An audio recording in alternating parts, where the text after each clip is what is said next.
Good afternoon, everyone. How are you all doing? This is your daily news report and fourth stimulus package update. New stimulus payments are on the way for millions of Americans as several key programs expired over last weekend. Moving forward, the nearly 3 million people collecting traditional unemployment insurance as of August 14th will no longer see a $300 weekly enhancement.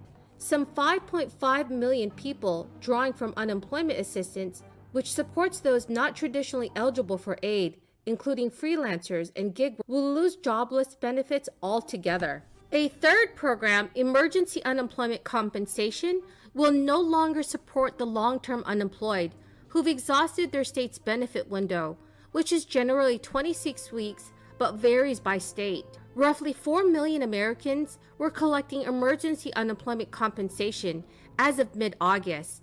Workers who lose emergency unemployment compensation in some states may be eligible for continued aid by moving over to extended benefits, a federally funded aid program that kicks it in depending on their state's unemployment rate. These benefits are currently on in a handful of states, but many are set to expire soon after the program is no longer 100% federally through the American Rescue Plan Act. The states of California, Illinois, Nevada, and Texas will end their extended benefit programs after September 11th, but extended benefits will remain on for another 13 weeks of additional jobless aid to eligible residents in the states of Connecticut, New Jersey, and New Mexico. Eligibility requirements differ from emergency unemployment compensation, so you may have to apply for the new program separately with your state. In some states offering extended benefits, like in California and New Jersey, you may be automatically moved over to the program when you certify for your weekly benefit. Please check with your state's labor department for specific information about qualifying for and claiming extended benefits. One of the things I did after taking office was to form a Veterans Advisory Group made up of Arizona veterans, community leaders. We meet regularly to discuss how to strengthen the partnership between our state's communities and its service members and veterans and their families. This group's input and recommendations are central to my work in guaranteeing that every policy, every program, or resource that flows from Washington supports veterans and their families here at home. And that starts with legislation like the VA Quality Healthcare Accountability and Transparency Act, which is making progress in the Senate this week. Here in Phoenix, veterans know what it means when the VA doesn't keep its promise. We know what that's like. Congressman Ruben Gallego and I introduced this bipartisan legislation to address issues identified by the Government Accountability Office with how the VA was failing to disclose information in a way that could be utilized by veterans. This legislation would require the VA to work with veteran service organizations and veterans and caregivers to improve the display of staffing and vacancy information and patient wait times and patient safety and quality of care measures in a way that is easy for veterans to use so they can make informed decisions about their health care.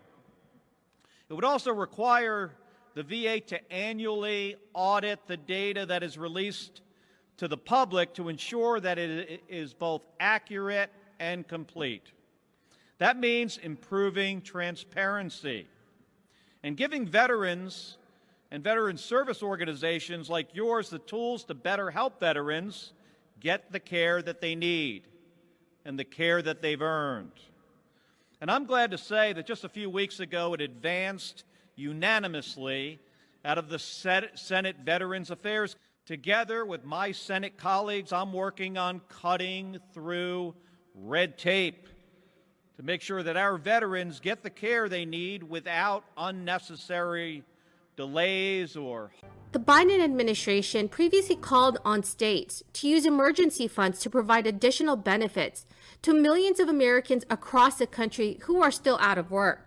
But many state labor departments confirmed that they have no intention of extending or providing additional benefits on their own. Residents in California that have already filed their 2020 tax returns should see the second Golden State stimulus payment hit their bank accounts very soon, as they are heading out by mail or direct deposit sometime before the end of this year.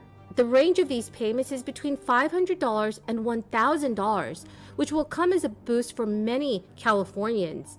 In a similar way to the first Golden State stimulus check payment, if you do not have a Social Security number, but have access to an individual taxpayer identification number, known as ITIN, you still qualify for the.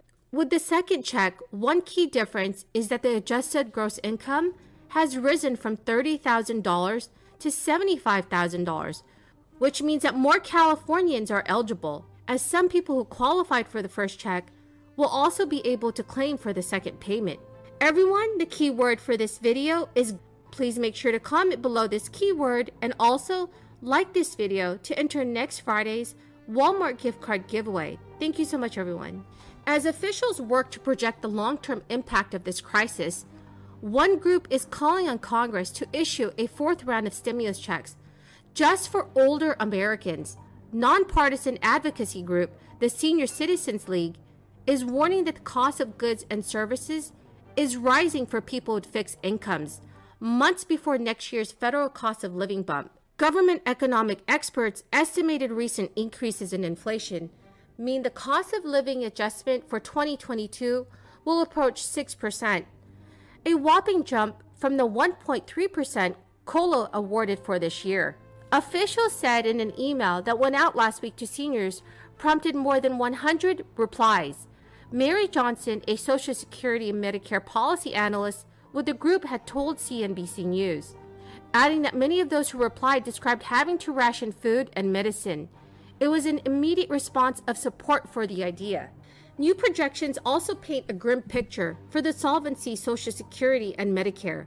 The annual trustees report found that Social Security's massive trust fund will be unable to pay full benefits in the year 2034, instead of last year's estimated exhaustion date of the year 2035. The depletion date for Medicare's trust fund for inpatient care remained unchanged from last year, estimated for year 2026. The full impact from this crisis will take several more years to play out. Thank you so much, everyone, and have a very blessed weekend. Very blessed